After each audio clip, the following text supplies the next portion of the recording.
ॐ शाण्डाकारं भुजगशयनं पद्मनाभं सुरेशं विश्वाधारं गगनसदृशं मेघवर्णं शुभाङ्गं लक्ष्मीकान्तं कमलनयनं योगिभिर्ध्यानगम्यं वन्दे विष्णुं भवैहरं सर्वलोकैकनाथम् ॐ नमो भगवते वासुदेवाय। ॐ नमो भगवते वासुदेवाय। ओम श्री कृष्णाय परब्रह्मणे नमः। सभी सज्जनों को भगवान का नाम से और मोहन जी का नाम से सादर प्रणाम। हम लोग नवमा अध्याय राजविद्या राजमुख्य योग पूर्ण रूप से विचार करके समर्पण किया है। आगे विभूति योग का आरंभ उसी का ही कंटिन्यूएशन है। भगवान पिछले अध्याय में नवमे अध्याय में लास्ट में कदा बताया था, जो भगवान के ऊपर मन को समर्पित किया है वो भक्त भगवान जो कुछ भी काम करता है भगवान को समर्पित रूप में करना है और भगवान को नमस्कार करने में कोई संकोच नहीं होना चाहिए।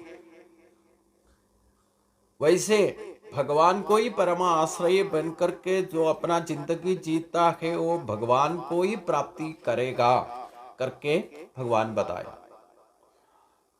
तो आगे भगवान कहते हैं विभूति बोलने का विस्तार, मतलब हम प्रत्यक्ष रूप में पंचेंद्रियों से कैसे भगवान को विभूति मतलब भगवान का सर्वव्यापित कैसे हम मालूम करेगा। तो उसके लिए एक रास्ता कैसे विस्तार रूप से, मतलब भगवान हर जगह व्यापित है, लेकिन हमें कैसे भगवान का स्वरूप को अनुभव में लाने के लिए हम पंचेंद्रिय पंच ज्ञानेन्द्रिय का द्वारे जो भी हमें मालूम कर सकता है उसी को अब पहचान के लिए भगवान स्पष्ट रूप से विस्तार रूप से उसको स्पष्ट करता है। कोई विभूति कहते हैं। विभूति मतलब विस्तार है, मतलब जो भगवान का शक्ति का ऐश्वर्य भाव में जहां भी इस हमारा आगे पीछे हमारा शरीर में जीवन में हमारा सोच विचार में हमारा काम चलन में जो कुछ भी इस प्रपंच में भगवान का शक्ति का प्रभाव कैसे कैसे विराजित है, कैसे कैसे प्रकट होता करके इधर विस्तार रूप से भगवान हमें समझने के लिए इसी अध्याय में स्पष्ट करता है। तो भगवान शुरुआत में कहते हैं भूय एव महाबाहो शृणु मे परमं वच यत्वेहं प्रियमाणाय वैश्यामि हितकाम्यया। हे अर्जुन, जो अभी तक मैंने तुमको जो कुछ भी बताया, आपको जो कुछ भी अभी तक बताया है उसी का ही आगे तुमको ज्यादा हितकर होने के लिए, मतलब आपको जैसे जिंदगी में प्रयोजन होगा, आपका श्रेयस के लिए क्या आप और जानकारी लेना है मेरे से वो सुनिए। मतलब आपको ज्यादा से ज्यादा हित करने के लिए मैं अभी श्रेयो मार्ग अभी आपको मैं उपदेश देता हूँ, उसका श्रद्धा स्वरूप आप सुन लीजिए। न मे विदुसुरगणाः प्रभवं न मगर्षया अहम आदर्की देवानां मगर्षिणां च सर्वशः। मेरा उत्पत्ति के बारे में और मेरा प्रभु शक्ति आदिशय के बारे में देवन्मार देवगणों को भी और महर्षियों को भी महात्मा लोगों को भी ठीक तरह से मालूम नहीं होता। मैं सबका आदि कारण करके ये देवलोगों को भी और महर्षि महात्मा लोगों को भी ठीक तरह से समझ में नहीं आता है। मैं ही सभी का आदि कारण ये करके इनको ठीक तरह से यथार्थ रूप मेरे को मेरा यथार्थ रूप या प्रभु शक्ति अतिशय के बारे में ये देवगणों तक भी ठीक तरह से नहीं मालूम पड़ता है। क्योंकि क्या है, क्यों नहीं जानता है? यो माम अजानातिम च वेतिम लोकमहेश्वरम असम्मूढ़ समर्थेषु सर्वभावे प्रमुच्यते। मैं खुद जन्म रहितन है और आदि मध्य अंत नहीं है, फिर भी लोक महेश्वर है। जो भी मानव लोक में जो अज्ञता का परे हो गए, सर्व पाप मुक्ति जिसको प्राप्त होता है, उनको ये मेरे के बारे में ठीक तरह से मालूम करने का हरखदा योग्यता मिलता है। मतलब जो मनुष्य लोग में हम लोग खुद जो पाप राहित या परम शुद्ध अंधकरण शुद्धि जिसी को मिल गया है, उसी को ही भगवान का बारे में ठीक तरह से मालूम करने का मौका मिलेगा। मौका मिलने पर भी उसको ठीक तरह से समझ पाने के लिए भी सर्व पापों से मुक्त जो होगा उसी को ही मालूम पड़ेगा। ये गीता पढ़ने से भी आपको कितना बार भी पढ़ो, भगवान का प्रभु शक्ति अतिशय को ठीक तरह से हम अनुभव का तौर पर साक्षात्कार करने के लिए हम पूर्ण रूप से अंतःकरण शुद्धि देना चाहिए, तब तक नहीं मालूम पड़ेगा। हम शुरू में तो गीता पढ़ने से कुछ भी नहीं समझ में आएगा, हमें बोर लगेगा, पता ही नहीं चलता कुछ है, इसको समझने में नहीं आएगा करके छोड़ करके भी वापस चले जाएगा। इसलिए गीता शास्त्र को ठीक तरह से भगवान का जो शब्दों को वाक्यों को ठीक तरह से हम समझने के लिए हम सर्व पापों से जो मुक्त होना है, मतलब पाप राहित अर्जुन बना है, तभी तो अर्जुन के साथ में ये संवाद होता है। भगवान खुद अर्जुन को बताता है, पाप रहित नाम से पुकारता है। वो भी भगवान को ज्यादा पसंद भक्त है।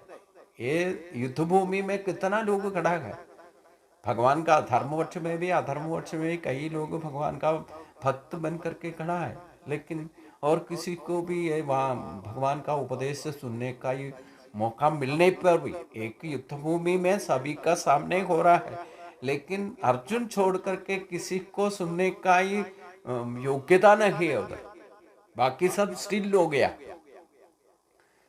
तो अभी जो 9वां अध्याय तक भक्ति का श्रेष्ठता रहस्य भगवान ने बताया, अभी आगे भगवान इसका सिद्धि बता रहे। भक्ति योग सिद्धि क्या है, मेरे को भगवान जैसे बोला है उसी रास्ता में उसी शास्त्र को ठीक तरह से अनन्य भक्ति बनकर के भक्ति दिखा के क्रिया योग में भगवान को साक्षात्कार करने का योग्यता जिसको मिल जाता है, उसको देवी के संपत्ति का रूप में उनका ही स्वभाव में भगवान का सिद्धि प्रकट होगा। वो क्या है करके अभी इसी अध्याय में 1 से लेकर 11वां श्लोक तक भक्ति योग सिद्धि बता रहा है।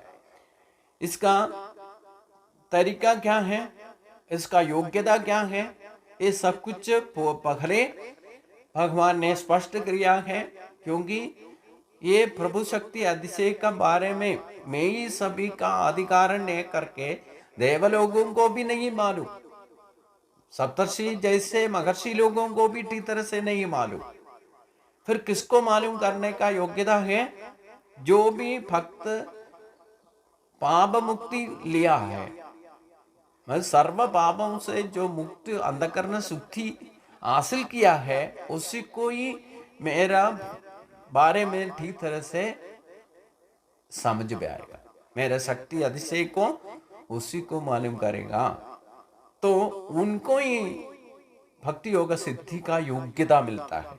अभी आगे श्लोक में भक्ति योग सिद्धि मतलब हम साक्षात्कार का रूप में ईश्वर साक्षात्कार या भगवान को ठीक तरह से पाप मुक्ति लेकर के अंधकरण शुद्धि थे हमारा आत्मशक्ति को ठीक तरह से हम यूज करना या साक्षात्कार का तौर पर हमारा सोच विचार में, हमारा बोली में, हमारा चाल चलन में, हमारा हर एक हरकत में भगवान का शक्ति का प्रयोग करने का योग्यता यही है भक्ति योग सिद्धि। यही योगक्षेम कहता है। भगवान पिछले अध्याय में 22वां श्लोक में बताया था, अनन्या चिंतयन्तो मां ये जना पर्युपासते तेषां नित्याभियुक्तानां योगक्षेमं वहाम्यहम्। वही योगक्षेम कहने से ये 2 श्लोक में कहते हैं, वो क्या है? बुद्धि ज्ञान सम्मोहा क्षमा सत्यम दम शम सुख दुखम भावो अभावो भयम च भयमेव च अहिंसा समदा तुष्टिम तपोदानम यशो यश भवन्ति भावा भूतानां मत्त एव पृथ्वी कथाम। यही योगक्षेम है। ये अप्राप्य करके हम सोचना नहीं है। हम अनन्य भक्त बनने पर हमारा स्वभाव में प्रकट होने वाला ईश्वर का भाव साक्षात्कार का तौर पर हमें अनुभव होगा। वो क्या क्या है करके इसमें स्पष्ट रूप में भगवान का कहते हैं। यही 2 श्लोक को हम ठीक तरह से पढ़ करके हमारा स्वभाव में ये शक्ति हमें हासिल हुआ है कि नहीं, हम खुद मालूम करने पर हम ईश्वर साक्षात्कार में पहुंच गया नहीं पहुंच गया करके हमें मालूम पड़ेगा। तो मैं कई बार बताया था है सभी को, मतलब मनुष्य जन्म में विशेष बुद्धि कहते हैं। वो विशेष बुद्धि का यथार्थ मतलब क्या है? वही शुरू में भक्ति योग सिद्धि में भगवान कहते हैं, जो गुण दोष को पहचानने में एक शक्ति है,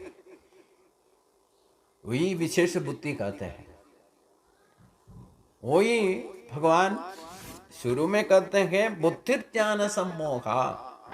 यथार्थ बुद्धि क्या है? हमारा सोच विचार में होने दो, हमारा बोली में होने दो, हमारा काम करण में होने दो, सभी में गुण दोष मिक्स होता है। हर एक का इस प्रपंच में जो कुछ भी सृष्टि का व्यवहार होता है, कर्म करते हैं, उसमें अच्छा बुरा होता है। हम केवल श्वास लेते हैं, इस श्वास में भी प्राणवायु उसके साथ में हमें जरूरत नहीं है, ऐसे वायु भी अंदर जाता है, उसमें भी हम प्राणवायु में भी गुण दोष है। हमारा सोच विचार में है, हमारा चाल चलन में है। मतलब इस प्रपंच में जो कुछ भी सृष्टि का व्यवहार भगवान का व्यवस्थित होते रहता है, उसमें गुण भी है, दोष भी है। इसको पहचानने में जो बुद्धि है, वो ही गुण दोष को पहचानने में मेधा बुद्धि कहते हैं, वो ही यथार्थ मनुष्य बुद्धि है।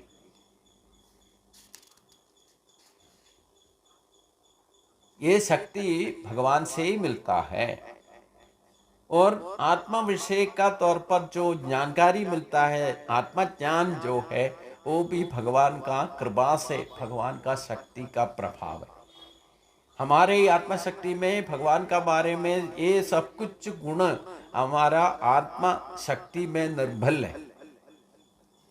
लेकिन वही आत्मा शक्ति हमारा आत्मा शक्ति को, जीवात्मा को अज्ञाता का एक कवच बना करके रखा है।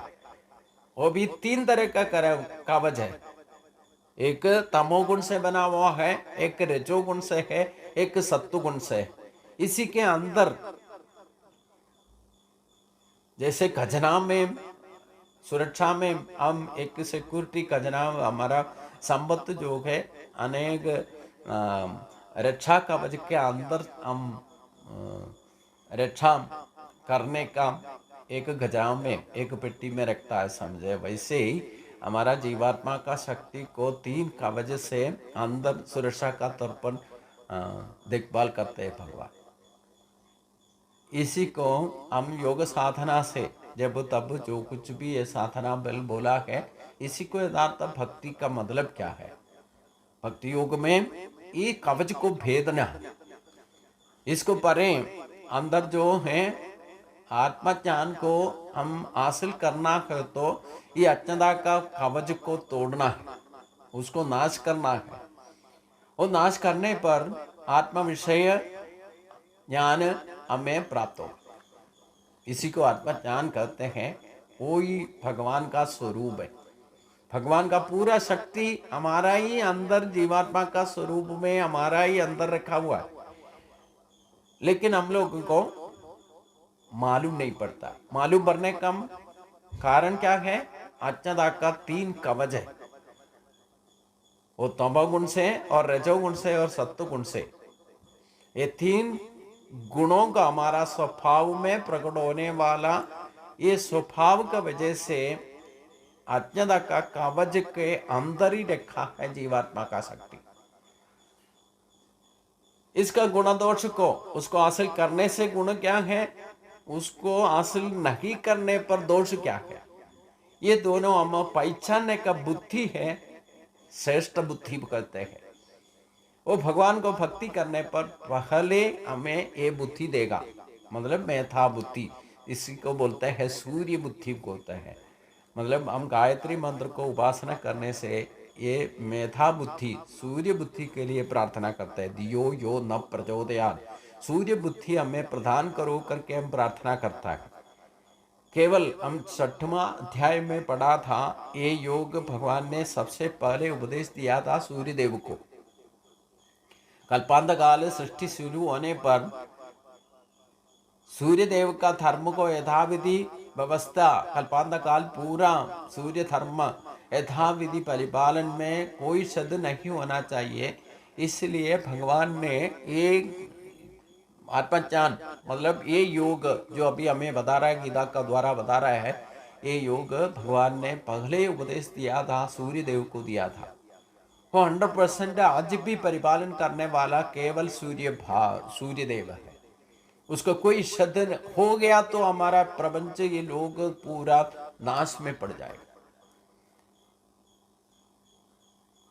इसलिए हम प्रार्थना का तौर पर जिस बुद्धि से सूर्यदेव ने ये तीनों लोगों को यथाविधि अपना शक्ति से परिपालन करता है, वही सूर्य बुद्धि हमें दे दो। यही तो गायत्री मंत्र का मतलब है। ओम भूर्भुवस्सुवः भर्गो देवस्य धीमहि धियो यो न प्रचोदयात्। मतलब सूर्यन का जो बुद्धि से ये प्रपंच को, लोग को पूरा परिपालन व्यवस्थित बनाए रखा है, उसको कोई शत नहीं होता। कल्पांत काल के अंत तक कोई शत नहीं होगा। कारण सूर्यन का शक्ति को कभी भी थोड़ा सा फर्क पड़ गया तो इस वर्ल्ड का सर्वनाश हो जाएगा। इसलिए सूर्य बुद्धि, सूर्यन का जो भी बुद्धि से ये सृष्टि का व्यवहार वैसे के वैसे बनाए रखा है, वही सूर्य बुद्धि मेरे को दीजिए करके प्रार्थना करता है। ब्राह्मण लोग खास करके गायत्री का उपासना करने का एक आचार या शास्त्र विधि है। वो तीर्थर से परिपालन करने वाला ब्राह्मण का बुद्धि सूर्य बुद्धि जैसे हो जाएगा, तो ये लोगों को, बाकी जनों को पूरा यथार्थ रास्ता दिखाने का बुद्धि, ब्राह्मण का बुद्धि ब्रह्मचारी हो जाएगा। वो ब्रह्मचारी का द्वारा बाकी को यथार्थ शास्त्र का बारे में मालूम कराना चाहिए।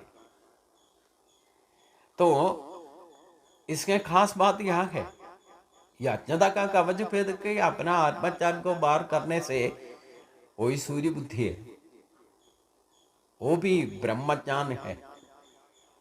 तो आत्म विषय का मुख्य ज्ञान है, उसी को बोलते हैं, वो प्रकट हो जाएगा। यही योगक्षेम का तौर पर उसको प्रकट होगा है। और दूसरा गुण, आगे का गुण क्या है, व्यामोह राहित्य। व्यामोह बोलने से क्या, व्यर्थमाय मोह, मतलब व्यर्थ मोह जो माया से हमें कवचित करके बैठा है, हम माया का बंधन में पड़ जाता है। इसलिए मोह को रहित होना है। वर्त मोह बोलने से क्या है, हमें खुद पता है ये हमें हासिल नहीं होगा, हमसे कभी नहीं हो सकता। उसी के बारे में सोच विचार में बैठने से, उसी को मोह करके बैठने से वही वर्त मोह कहते हैं। हम खुद को मालूम में कभी जिंदगी में हमें हो नहीं पाए,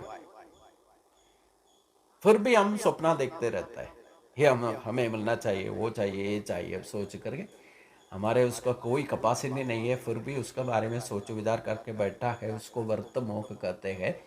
ये वर्त मोह को हम छोड़ना है। ये छोड़ने का शक्ति हमें मिलेगा। यही योगक्षेम भक्ति योग सिद्धि है।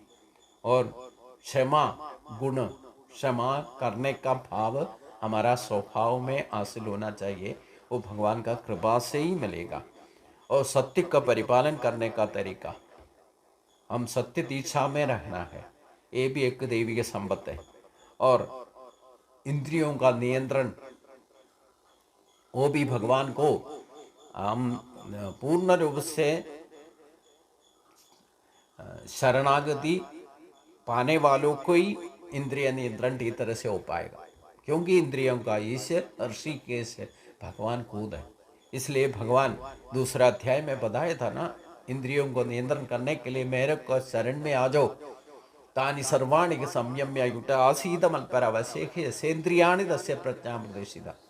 भगवान का कृपा का बिना हम इंद्रियों को ठीक तरह से नियंत्रण में नहीं ला सकता है, ये भी एक भक्ति योग सिद्धि है। और इंद्रियों को जब तक नियंत्रण में नहीं ला सकता है तब तक हमारा मन भी एकाग्र नहीं होगा, मन को भी नियंत्रण नहीं कर सकता। जो इंद्रियों को नियंत्रण करने का तरीका या वो शक्ति हासिल कर दिया, उनको मन को भी स्टेबिलिटी ला सकता है, वो मन को भी नियंत्रण कर सकता है।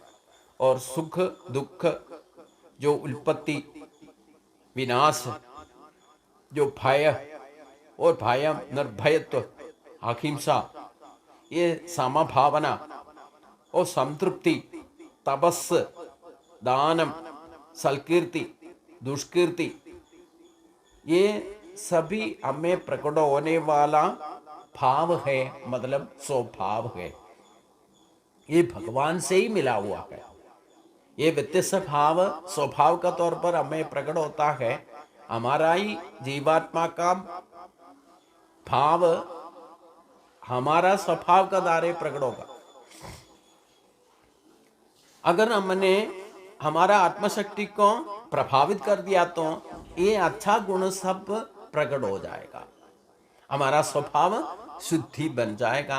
भगवान का तन्मयी भाव साक्षात्कार का दौर में हमारा स्वभाव में प्रकट हो जाएगा करके भगवान का बता रहे हैं। इसलिए ये दो श्लोकों को हम ठीक तरह से समझ करके हमारा स्वभाव में साक्षात्कार करना है, क्योंकि ये ईश्वर का तन्मयी भाव है। ईश्वर शक्ति हमारा आत्मा का स्वरूप में हमारा शरीर में बैठा है। इसी भाव को हम तन्मयी भाव में साक्षात्कार करना है। इसलिए ये दो श्लोक का अर्थ को ठीक तरह से समझ करके हमारा स्वभाव शुद्धि का तौर पर हमारा स्वभाव में हम प्रकट करने का जब मौका मिलेगा, जब अवसर आ जाएगा, वही ईश्वर साक्षात्कार का अनुभव हमें होगा। इसका आगे हम अगले दिन में सोचेंगे। सभी को नमस्कार।